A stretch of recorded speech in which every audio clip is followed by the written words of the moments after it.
मोदी जी का जीएसटी नहीं काटा हम लोग ने। जीएसटी काट के तो दिया 240। पैसा लेके आए हो तुम, आप पैसा लेके आए हो ना। कैसे कैसे बातें करते हो और अनबग बन रहे हो बिल्कुल। और पता है तुम्हें सरकार कैसा मिला उनको? भीख में मिला सरकार। एक पकोड़े वाला पकोड़े तल के 200 रुपये रोज कमा रहा, रोजगार नहीं है। बताओ मोदी जी का ऐसा सोच होना चाहिए।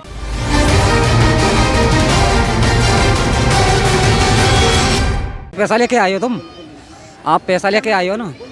आप पैसा लेके आए हो ना बच्चे पे।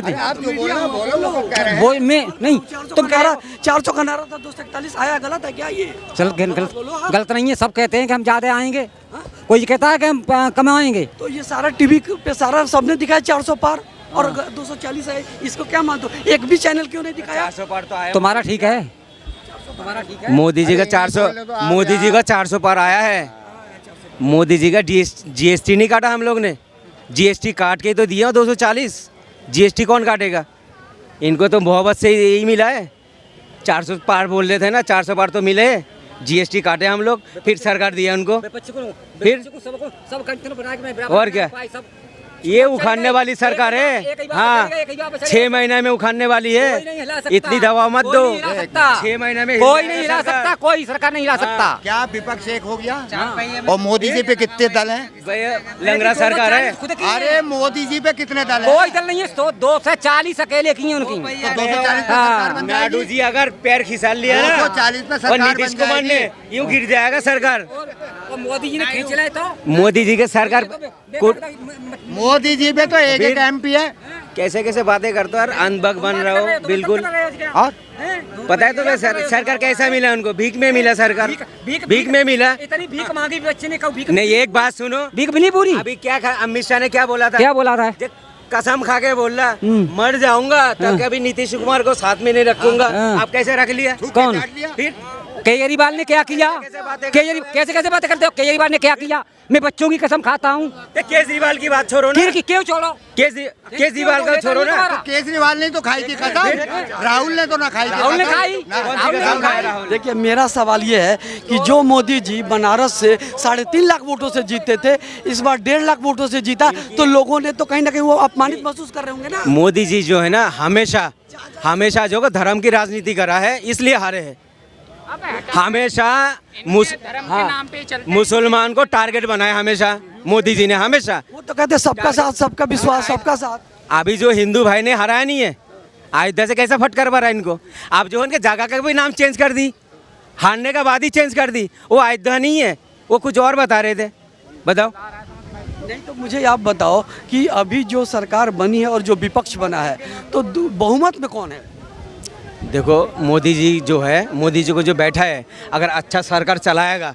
हम जैसे बच्चों को क्या करते, 4 बच्चे हमारा जैसे है, मिसाल के तौर पे हमारा 4 बच्चे हैं, अगर एक आध बिगड़ जाए उसको जूता मारते नहीं मारते, उसको जूता मार के ठीक करते हैं हम। तो ऐसे ही अगर सरकार अगर वो करेगा, ज़्यादा उधम मचे, इसको भी मारना चाहिए ऐसे ही। इस पर विपक्ष मजबूत है, जो जूते मारेगा उसको। और क्या करेगा सरकार? जब मर्जी गिरा। मतलब मोदी जी की मनमानी नहीं चलेगी? नहीं चलेगी। पहले जैसा चलते थे, मोदी जी बोलते थे ना, आम है, आम में गिटली नहीं है, तो जनता मान लेते थे हाँ गिटली नहीं है, मोदी जी ने बताया। ठीक है, आप जो है ना उसको छील के दिखाना पड़ेगा जहाँ इसमें गिटली है कि नहीं है। ऐसा नहीं चलेगा सरकार। यानी उनको काम करना पड़ेगा, असल मुद्दे पे आना पड़ेगा। मोदी जी अगर नाश्ता भी करता ना सुबह से, तो फ़ोन करके पूछना पड़ेगा उनको, सर मैं जो है ना, मैं वो कर रहा हूँ, नाश्ता कर रहा हूँ, टिफ़िन कर रहा हूँ, ये बोलना पड़ेगा।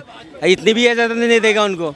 इनके जो है ना गले का हड्डी बन गया मोदी जी का। अभी क्या है, चुनाव हो गए, सरकार बन गई, मंत्रिमंडल भी बन गया, लोकसभा का स्पीकर अभी तक तय क्यों नहीं हुआ है?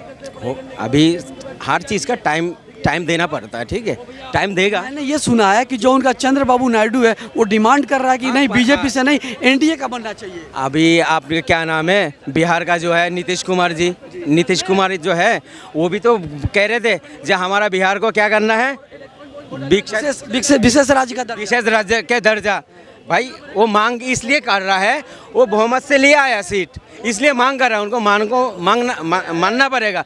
एक चीज़ और है, उनके भी कहना अच्छी बात है, उनकी भी कहना अच्छी बात है कि वो देश के लिए, अपने राज्य के लिए सोच तो रहा है। अच्छा, एक चीज़ आपसे पूछ रहा हूँ, जो बहुमत की बात आप कर रहे हो, बहुमत किसको मानते हैं हम? मतलब सरकार चुनाव होने के बाद वोट का बहुमत होना चाहिए या सीटों का बहुमत होना चाहिए? देखो, बहुमत जो मिलते हैं आपका वोट से ही तो मिलता है। वोट का होना चाहिए ना। यानी एक चीज़ बताओ, जिस पार्टी को पूरे देश में सबसे ज़्यादा वोट है, बहुमत उसका हो, या सीटों को जोड़ तोड़ खरीद फरोख्त करके अपने पक्ष में कर लो और सरकार बना लो।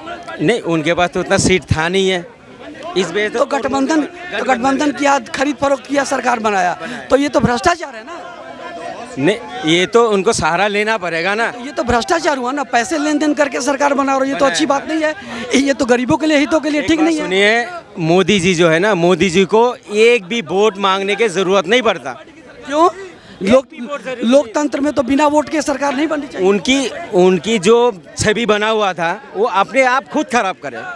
जो छवि बना हुआ था मोदी जी का, अपने आप खुद खराब करे। वो तो दिख रहा है, बनारस में जो 3.5 लाख वोटों से जीते, तो 1.5 लाख वोट से देख लो ना। इलेक्शन से पहले क्या बोल रहा है मोदी जी? क्या बोल रहा है? सबसे पहले मुसलमान का हक है। भाई, हिंदुस्तान में सिर्फ मुसलमान थोड़ी रहता है, सिख रहता है, ईसाई रहता है, हिंदू मुस्लिम सब मिलके रहता है। सबके बारे में बोलना चाहिए था। ये एक इसको टारगेट क्यों बना रहा भाई? ये गलत है ना। और शिक्षा के बारे में कभी सवाल नहीं बोलते मोदी जी। चाहे महंगाई है, रोजगार के ऊपर। हाँ, रोजगार के लिए तो उनसे पूछे थे मीडिया वाले। ये मुद्दा क्यों नहीं आता है? मोदी जी ये मुद्दे पे बात क्यों नहीं करते हैं? मोदी जी से बोला था रोजगार के बारे में मीडिया वाले ने, ठीक है ये मेरे पास वीडियो भी है और मैं टीवी में खुद देखा हूँ। तो मोदी जी से पूछ रहा था, जे आपने इतने साल देश को चलाया है, आपने रोजगार के लिए क्या करा है? तो मीडिया वालों को क्या जवाब दे रहा मोदी जी? देखिए उनकी कितनी छोटी सोच है मोदी जी का। कहने लगा मीडिया वाले से, आप जब स्टूडियो से बाहर आप निकालते हो, एक पकौड़े वाला पकौड़े तल के 200 रुपये रोज कमा रहा, रोजगार नहीं है। बताओ, मोदी जी का ऐसा सोच होना चाहिए जनता के लिए? ऐसा सोच नहीं होना चाहिए। वो पीएम है। अब एक घर का मेंबर जैसा होता है ना, उनको जिम्मेदार बनाता है, तो इनको भी जिम्मेदारी बनाना। यानी कि जो सरकार है जिस बहुमत से बन रही है, उसमें कोई जिम्मेवारी जवाबदेही नहीं होती है। देनी होती है। आप नहीं, जब आप सांसदों को खरीद लो धनबल से, बाहुबल से, तो सरकार की जरूरत ही नहीं है। तब नहीं है, आप देना पड़ेगा ना उनको। आप अगर आप भी पहुंच जाओगे ना, आपको भी इंटरव्यू देना पड़ेगा मोदी जी को। ये हकीकत बात है। पहले बड़े बड़े चैनल वालों को जो ना खरीद लेते थे, आप नहीं खरीद सकते हैं। क्यों नहीं खरीद सकते? नहीं खरीद सकते।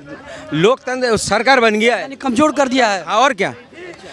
हमने तो कभी उनका इंटरव्यू नहीं देखा 10 साल में। लेकिन मेरा एक सवाल है, जैसे अगर जो पैसे वाला है, जो धनबली है, वो सांसदों को अपने पक्ष में कर लेगा, चाहे वो नीतीश को कर ले, चंद्रबाबू नायडू को कर ले, या किसी को भी कर ले, कर सकता है। लेकिन अगर मैं ये कहूँ, चुनाव होने के पश्चात ये सांसदों को जोड़ बिठाने के बदले वोटों की गिनती के आधार पर भाई जिसको ज़्यादा वोट है सरकार उसकी बने, तो तब तो ये चीज़ खत्म हो जाएगा ना। फिर तो वही पार्टी सरकार बनाएगी जिसको सबसे ज़्यादा वोट आएगा, सबसे ज़्यादा वोट लेने की जरूरत होगी। यानी गठबंधन की भ्रष्ट राजनीति तो खत्म होगी ना। तो इसीलिए तो हुआ ये चीज़, इसीलिए तो हुआ। चाहे वो राहुल गांधी को सबसे ज़्यादा वोट है, सरकार वो बनाए। देखिए, इनकी सरकार कितनी भी बीजेपी वाला आदमी बोल दे सरकार नहीं गिरेगा, मैं तो दावा से कह सकता हूँ इनकी सरकार गिरेगी। क्यों गिरेगी? गिरेगी। सबसे पहले पानीपत वाले इनके हाथ छोड़ देगा, देख लेना। पानीपत से शुरू होगा।